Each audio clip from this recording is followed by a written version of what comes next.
어떻게 기대가 되십니까? 새로 세운 우리 임직자들이 믿음직합니까?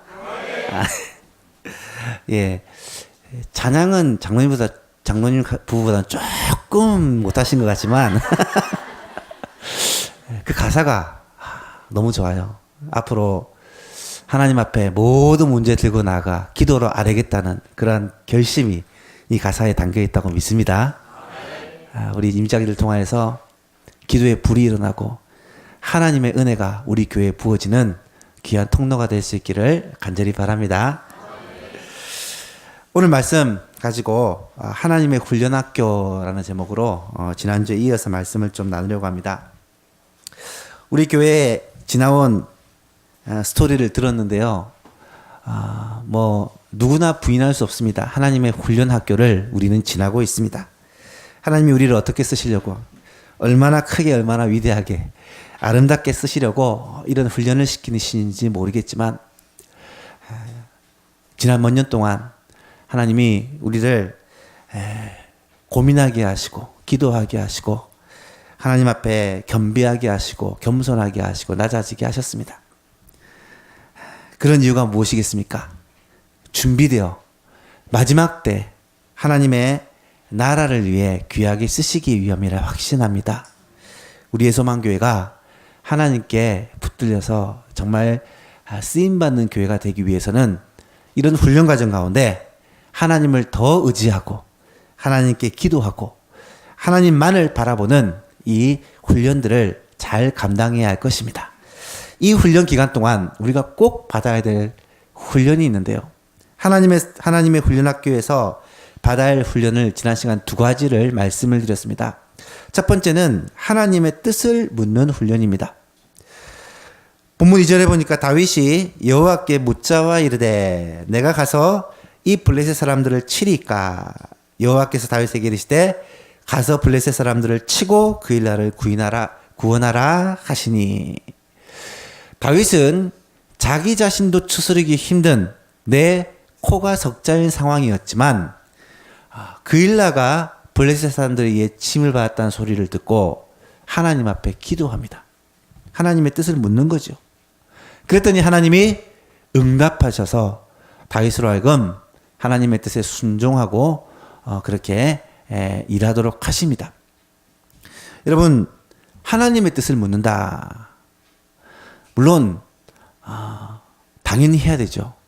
그런데 하나님의 뜻을 물으면 내가 원하는 답이 안 나올 것 같고, 하나님의 뜻이 내 삶 속에 이루어지면 내가 힘들 것 같고 피곤할 것 같고 어려울 것 같고 손해볼 것 같고 희생해야 될 것 같아서 아예 기도조차 안 하는 그런 사람들이 있다라는 거예요.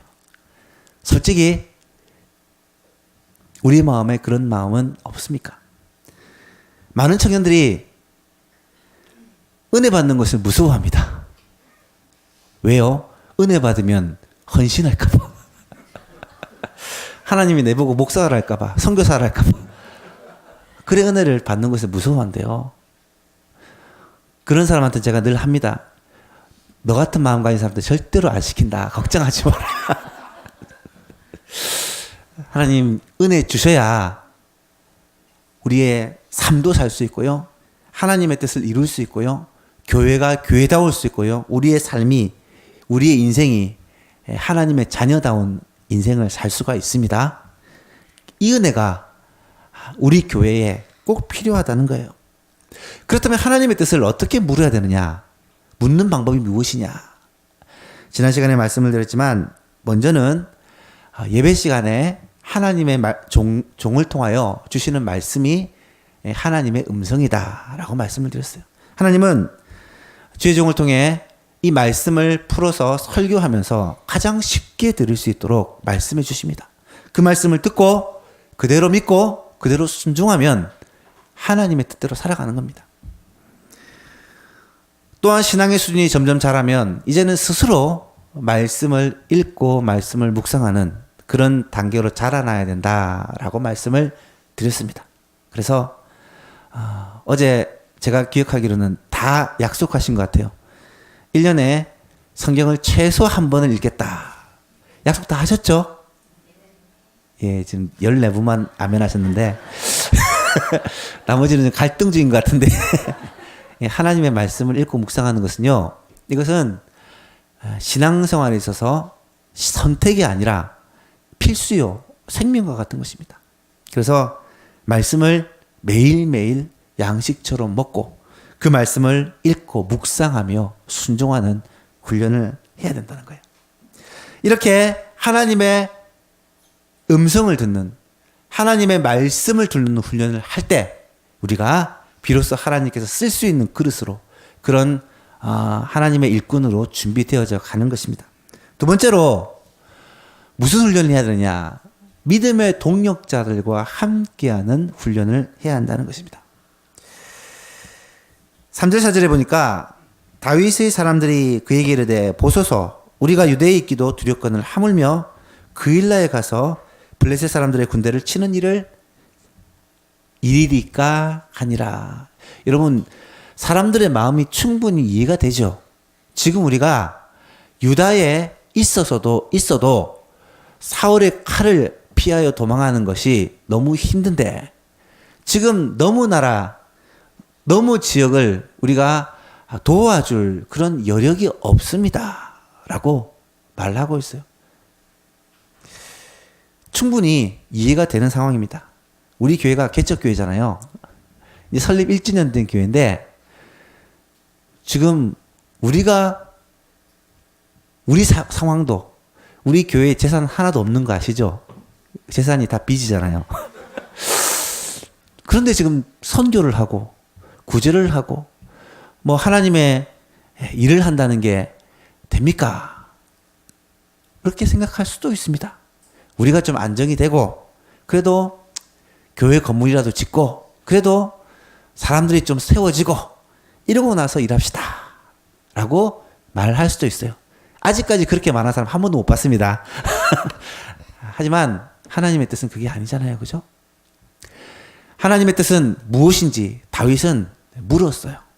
사람들이 그렇게 생각했지만 다윗은 그 사람들을 꾸짖거나 그 사람들을 책망한 대신에 함께 하나님의 뜻을 다시 묻습니다. 하나님의 뜻이 무엇인지 한번 알아보자. 그렇게 하나님께 물었을 때 하나님이 그일라를 쳐서 블레셋을 쳐서 그일라를 구원하는 것이 하나님의 뜻이다. 뿐만 아니라 그렇게 하면 하나님이 도와줄게, 함께 해줄게 라는 약속까지 주십니다. 그래서 다윗과 그와 함께한 무리들이 하나님의 말씀에 순종해서 그일라를 구원해 냈습니다. 여러분, 하나님의 훈련학교는요, 믿음의 동력자를 만날 수 있는 최고의 좋은 자리입니다. 오늘 낮에 집사님이, 우리 김영찬 집사님이 축하 파티를 인도하면서 그런 얘기를 하시더라고요. 예, 이 예수만교회에서 제일 감사한 게 믿음의 동력자들, 함께 한 길을 걸어갈 수 있는 너무 좋은 장로님들, 권사님들, 성로님들을 만난 것이다 라는 고백을 제가 볼 때는 진짜 중심으로 하시더라고요. 저도 그 말에 온전히 동의합니다. 그래요. 고난의 세월이 믿음의 동력자를 만날 수 있는 최고의 기회입니다. 함께 고난당하며 함께 기도하며 함께 하나님 앞에 몸부림칠 때 하나님은 이 공동체를 통해서 하나님 나라를 위한 위대한 다윗 왕국을 위한 기초로 삼고 계시다라는 거예요. 저는 우리 예수만 교회가 하나님께서 마지막 시대에 이 교회를 통하여 많은 영혼을 구원하시며 하나님의 뜻하신 바를 이루시는 그런 영혼 구원의 도구, 하나님의 축복의 도구로 사용하는 좋은 교회가 될 것을 확신하고요. 그 일에 설립 멤버인 여기 계신 저와 여러분들, 1년 동안 그 기초를 다져왔던 여러분들을 꼭 사용하시고, 특별히 어제 임직받은 15분의 그런 귀한 임직자들을 하나님께서 들어 쓰실 것이다 라고 확신을 합니다. 그것이 이 하나님의 훈련학교에서 우리가 꼭 훈련받아야 될 믿음의 동력자들을 얻는 일이라는 거예요. 마지막 세 번째로 오늘 살펴본 내용은 무엇이냐면 이 하나님의 훈련학교에서 마음을 다스리는 훈련, 다시 말하면 예수님을 본받는 훈련을 해야 된다는 거예요. 예수님의 성품을 본받는 훈련을 해야 한다는 것입니다. 오늘 보면 7절 이하에 나타나는 사건을 한번 잘 보시면요, 굉장히 기가 막힌 사건이 일어납니다. 다윗이 그일라를 구원했다는 소문이 사울 왕에게 들립니다. 지금까지 다윗의 행방을 찾아 헤매던 사울이 그 레이다에 이제 다윗이 걸려든 거예요. 조용히 있을 때는 몰랐는데 그일라를 구원하니까 이제 드러난 겁니다. 이때 사울은 어떻게 합니까? 아니나 다를까 모든 군사들을 불러 모으고 그일라로 가서 다윗을 에워싸고 잡으려고 지금 시도를 합니다. 7절 8절에 보니까 다윗이 그일라에 온 것을 어떤 사람이 사울에게 알림해 사울이 이르되 하나님이 그를 내 손에 넘기셨도다. 그가 문과 문 빗장에 있는 성읍에 들어갔으니 갇혔도다. 사울이 모든 백성을 군사로 불러 모으고 그일라로 내려가서 다윗과 그의 사람들을 에워싸려 하더니. 여기서 눈에 띄는 부분이 있습니다. 사울이 그 소식을 듣고 뭐라고 합니까? 하나님이 그를 내 손에 넘기셨도다. 사울이 한 말입니다. 정말 기가 막힌 말입니다. 욕심에 눈이 가리우면, 자기 생각에 눈이 가리우면, 악한 영에 눈이 가리우면 모든 것을 자기 마음대로 해석합니다. 자기 중심적으로 해석을 합니다.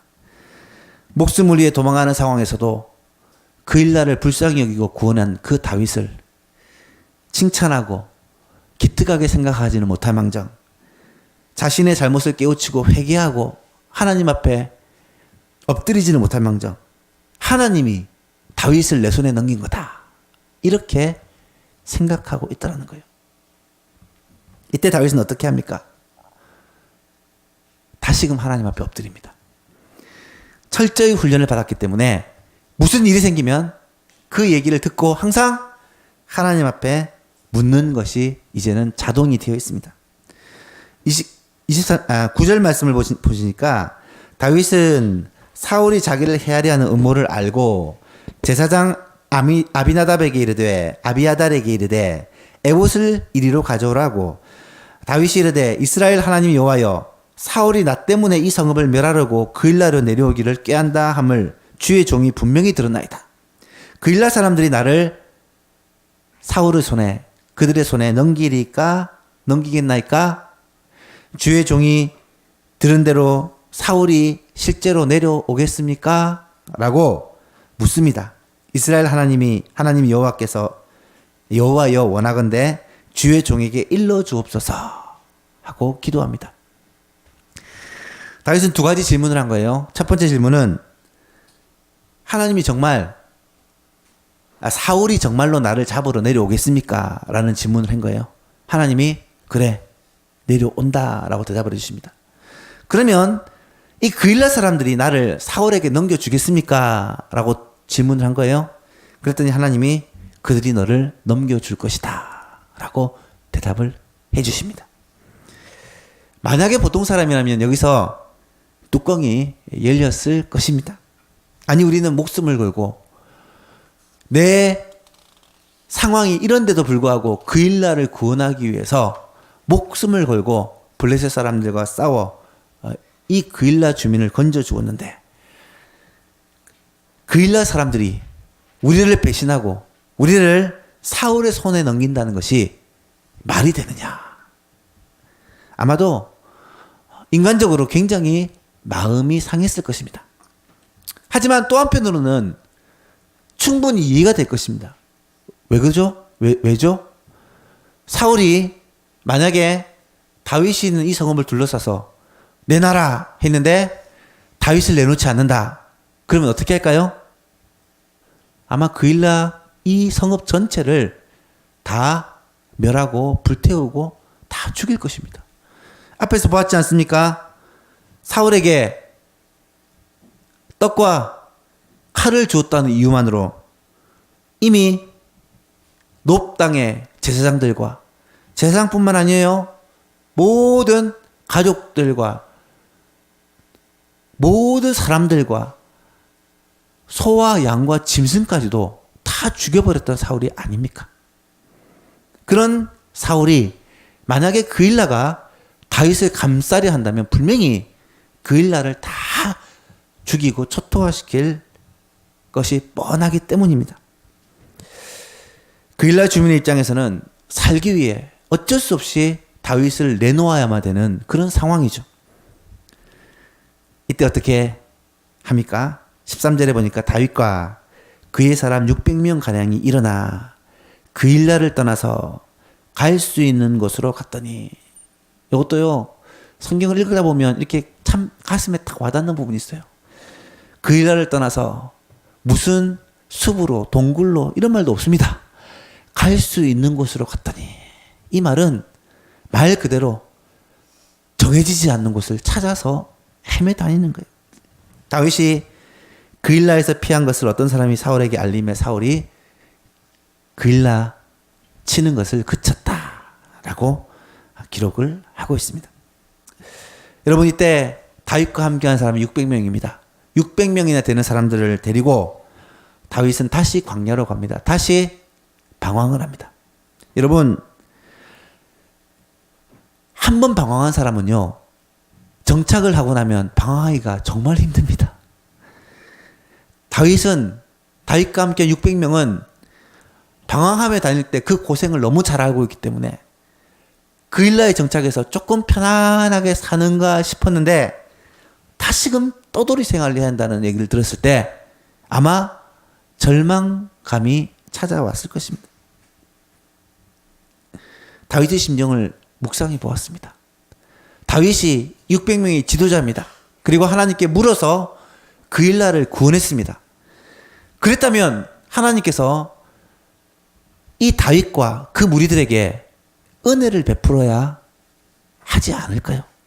그래야 다윗도 좀 위신이 서고 다윗도 하나님께 기도해서 응답받아 한 행동인데 사람들 앞에 하나님께서 순종했더니 이렇게 은혜를 베풀어 주셨다라고 말할 수 있지 않겠습니까? 제가 만약에 다윗이라면 그랬을 것 같아요. 하나님, 생각해 보십시오. 도저히 지금 다른 사람 도울 수 없는 상황인데 하나님 말씀 순종해서 도왔더니 내게 좀 편안한 생활, 안정된 생활을 주셔야지 하나님이 우리에게 이런 은혜를 주셨다라고 말할 수 있겠는데 또다시 방황하는, 도망하는 삶을 살아야 된다는, 얼마나 깜깜하겠습니까? 답답하겠습니까? 그런데 왜 하나님은 다윗에게 또 이 어려운 길을 걸어가게 하셨을까? 그 이유는 저는 분명히 확신합니다. 다윗을 적당하게 훈련시키고 다윗의 그 무리들을 적당하게 훈련시켜서 적당하게 쓰실 계획이 아니었기 때문입니다. 하나님은 이 다윗을 통해서 하나님의 나라를 보셨고 다윗과 함께한 그 무리들을 통해서 다윗 왕국을 바라보고 계셨기 때문입니다. 하나님은 이 다윗과 그 함께한 무리를 통해서 아브라함과 이삭과 야곱을 통해서 약속하셨던 그 하나님의 언약의 통로, 예수 그리스도가 태어나게 하시고 예수 그리스도를 통해서 이룰 하나님 나라의 그 영광스러운 것들을 이 다윗을 통한 다윗 왕국에서 보여주시기 위해서 하나님은 이 다윗을 철저하게 훈련시키고 다윗과 함께한 그 무리들을 하나님이 하나님의 훈련학교에서 잘 훈련시켜서 다윗과 함께 하나님의 왕국을, 다윗 왕국, 하나님의 나라의 모형이 되는 이 다윗 왕국을 준비하고 계시더라라는 거예요. 여러분, 지나고 나니까 이렇게 말할 수 있겠지만 그 길을 걸어가는 이 사람들은 정말로 힘들었을 것입니다. 오늘 우리가 지나온 세를 얘기할 때는 그래, 그랬지 얘기하지만 하루하루를 걸어갈 때 얼마나 힘들고 어려웠습니까? 하나님은 이런 훈련의 기간을 통하여 우리를 어떻게 준비시키느냐, 예수님의 마음을 배우게 하신다라는 것입니다. 다윗과 함께한 무리들은 그 과정 속에서 주님의 마음을 배우게 됩니다. 볼까요? 그일라 주민들을 구원했는데 그들에게 배신을 당합니다. 사실은 그일라 주민들도 자신의 목숨을 위해 어쩔 수 없는 배신이지만 어쨌든 다윗과 그의 무리들을 배신하죠. 여러분, 예수님이 배신을 당합니다. 예수님이 당한 고통 가운데 어쩌면 굉장히 가슴 아픈 그 고통이 배신이라고 저는 생각합니다. 제자들을 위해서 3년 6개월 동안 모든 것을 쏟아부었는데 그 12명의 제자들이 자기를 다 배신합니다. 70명의 제자들을 세우고 그들을 파송하고 그들에게 권능을 주셨는데 그 70명의 제자들이 자기를 다 배신합니다. 예수님을 그렇게 따르던 오병이어를 얻어먹고 칠병이어의 기적을 경험했던 백성들이 예수님을 십자가에 못 박으라고 소리를 지릅니다. 그 배신감 이루 말할 수 없을 것입니다. 예수님은 참고 참고 또 참는 훈련을 하십니다. 다윗이 섬김의 자리, 고통의 자리로 다시 낮아지고 내려갔던 것은요, 사실은 인간적으로 생각하면 너무 힘든 일이지만 그 길이 바로 예수님이 걸어가셨던 길이라는 거예요. 예수님은 하나님과 동등하신 분이요, 하나님이신데 이 땅에 오신 것도 낮고 천한 사람의 몸을 입고 연약한 어린아이의 모습으로 이 땅에 오신 것도, 그것도 정상적인 침대가 아니라 마구간에서 말구 위에서 태어나신 것도 예수님에게서는 충격적인 낮아지심인데 거기에 머무르지 않고 예수님의 일생이 머리 둘 곳이 없이 그렇게 방황하고 고생하는 삶을 사셨고요. 결국은 하나님께 순종하여 자신의 목숨을 많은 사람들을 위해 희생 제물로 주는 죽음에까지 낮아지셨습니다. 예수님이 하신 일이 바로 그것입니다. 빌립보서에서는 바울이 이 예수님의 마음을 너희도 품으라 라고 말씀을 합니다. 너희 안에 이 마음을 품으라. 곧 그리스도 예수의 마음이니 그는 근본 하나님의 본체시나 하나님과 동등됨을 취할 것으로 여기지 않으시고 오히려 자기를 비워 종의 형체를 가지사 사람들과 같이 되셨고 사람의 모양으로 나타나사 자기를 낮추시고 죽기까지 복종하셨으니 곧 십자가에 죽으심이라. 여러분, 여기까지는 예수님의 낮아지심입니다. 근데 그 다음에 반전이 있어요. 9절부터 뭐라고 하는지 아십니까? 9절부터 11절 같이 한번 읽어볼게요. 시작.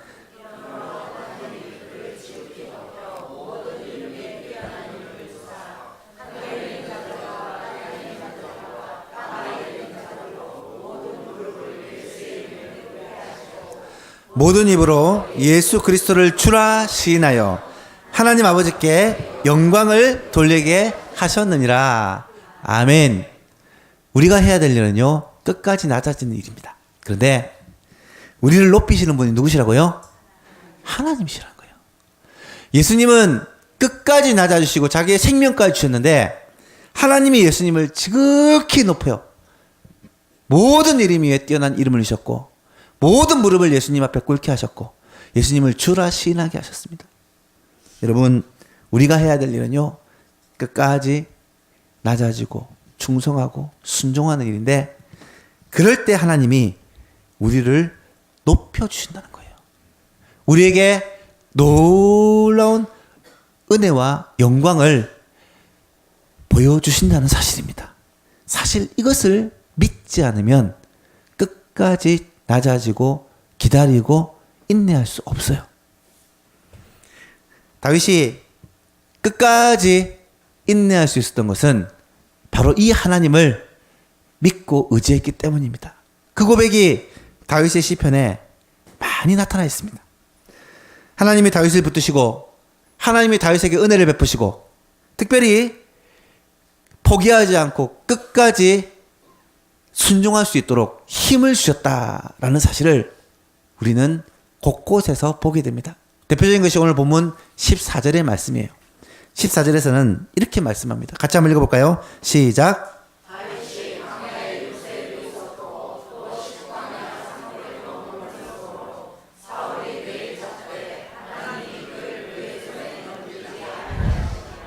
아멘. 다윗과 함께한 무리들이 어떤 한 곳에 정해 있지 못하고 계속 도망 다닙니다. 그런데 놀라운 것은 사울이요, 이 사람들을 매일 찾아요. 사람들을 보내요. 계속해서 찾습니다. 여러분, 유다 나라가 얼마나인 줄 아세요? 그렇게 크지 않아요. 조그만합니다. 6명은 숨어서 도망 다닐 수 있어요. 600명의 사람이 어디서 어떻게 도망간다는 말이에요.